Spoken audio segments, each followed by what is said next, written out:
Once upon a midnight dreary, while I pondered weak and weary over many a quaint and curious volume of forgotten lore, while I nodded, nearly napping, suddenly there came a tapping, as of someone gently rapping at my chamber door.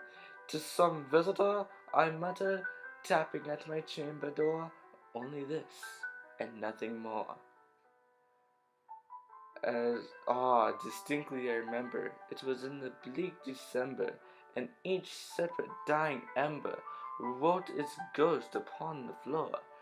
Eagerly I wished the morrow, vainly I had sought to borrow from my books surcease of sorrow, sorrow of the lost Lenore, for the rare and radiant maiden whom the angels named Lenore, nameless here forevermore. And the silken, sad, uncertain rustling of each purple curtain thrilled me, filled me with fantastic terrors never felt before, so that now, to still be beating of my heart, I stood repeating, "'Tis some visitor entreating entrance at my chamber door, some late visitor entreating entrance at my chamber door.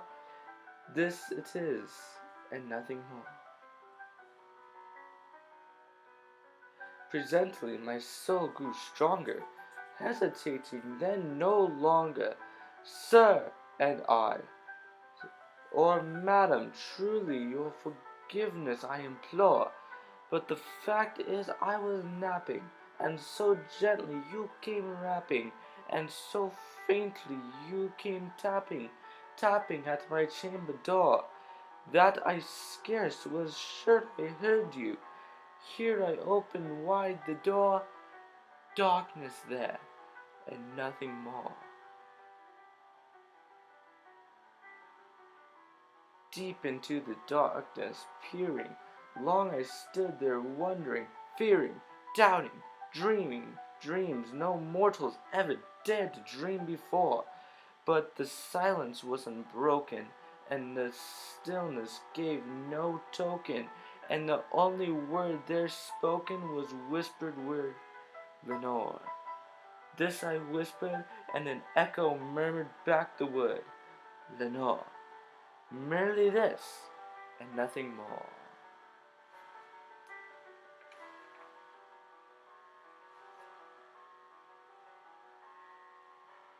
Back into the chamber turning, all my soul within me burning, soon again I heard a tapping, somewhat louder than before.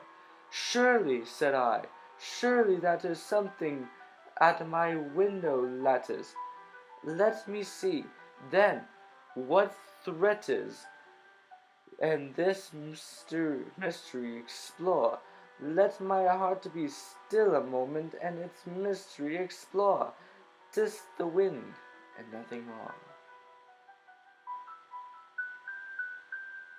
Open here I flung the shutter, when with many a flirt and flutter, in there stepped a stately raven of the saintly days of yore.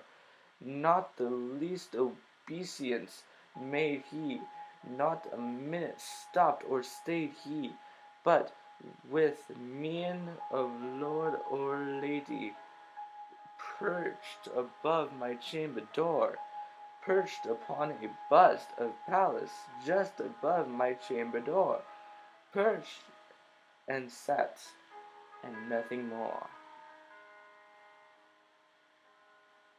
Then this ebony bird beguiling my sad fancy into smiling, by the grave and stern decorum of the countenance it wore, through the crest be shorn and shaven though, I said, "Art sure no craven, ghastly grim and ancient raven wandering from the night shore, Tell me what thy lordly name is on the night's Plutonian shore. Quoth the raven, nevermore.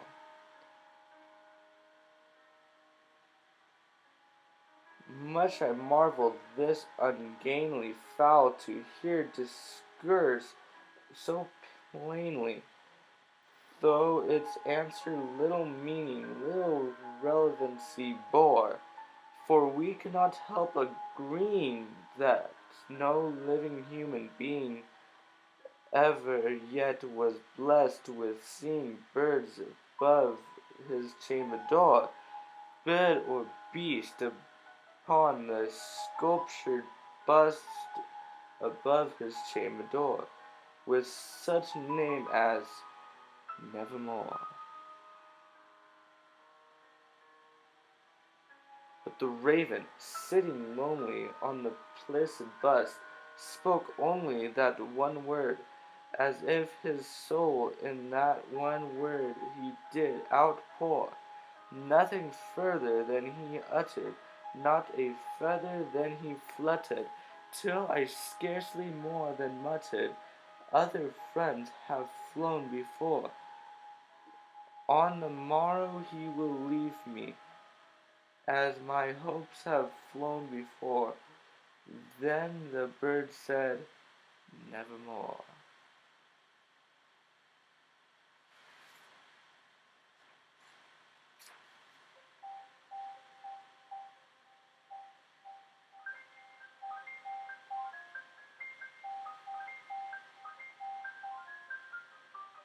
Startled at the stillness broken by replies so aptly spoken, doubtless, said I, what it utters is its only stock and store, caught from some unhappy master, whom unmerciful disaster followed fast and followed faster, till his songs one burden bore, till this dirges of his hope, that melancholy burden bore, of nevermore. But the raven still beguiling all my fancy into smiling, straight I wheeled a cushioned seat in front of bird and bust and door.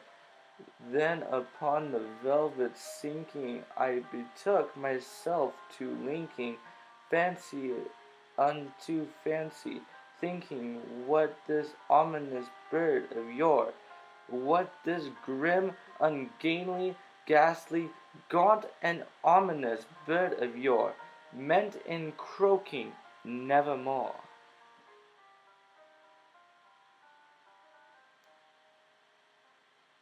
This I sat engaged in guessing, but no syllable expressing to the fowl whose fiery eyes now burned into my bosam's core. This and more I sat divining, with my head at ease reclining on the cushion's velvet lining, that the lamplight gloated o'er, but whose velvet violet lining with the lamplight gloating o'er, she shall press nevermore. Football is a game of inches. To call yourself a true super. Then, and then methought the air grew denser, perfumed from an unseen censer, swung by seraphim whose footfalls tinkled on the tufted floor.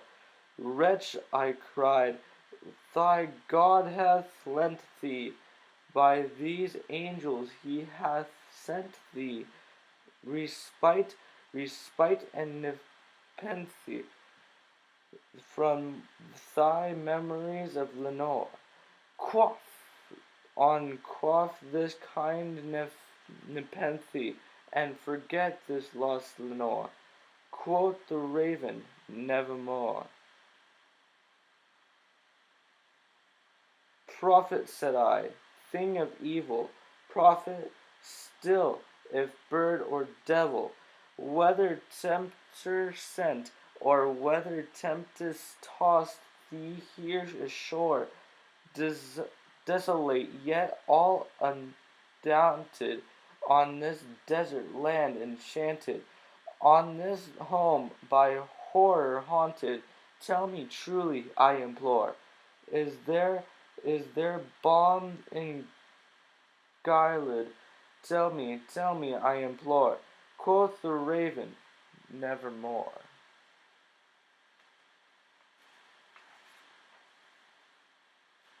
Prophet, said I, thing of evil, prophet still, if bird or devil, by that heaven that bends above us, by that God we both adore, tell this soul with sorrow leaden if, within the distant Aegean, it shall clasp a sainted maiden whom the angels name Lenore. Clasp a rare and radiant maiden whom the angels name Lenore. Quoth the raven, nevermore. Be that word our sign in parting, bird or friend, I shrieked upstarting, get thee back into the tempest and the night's Plutonian shore. Leave no black plume as a token of that lie thy soul hath spoken. Leave my loneliness unbroken. Quit the bust above my door. Take my beak from out my heart, and take thy form from off my door. Quoth the raven, nevermore.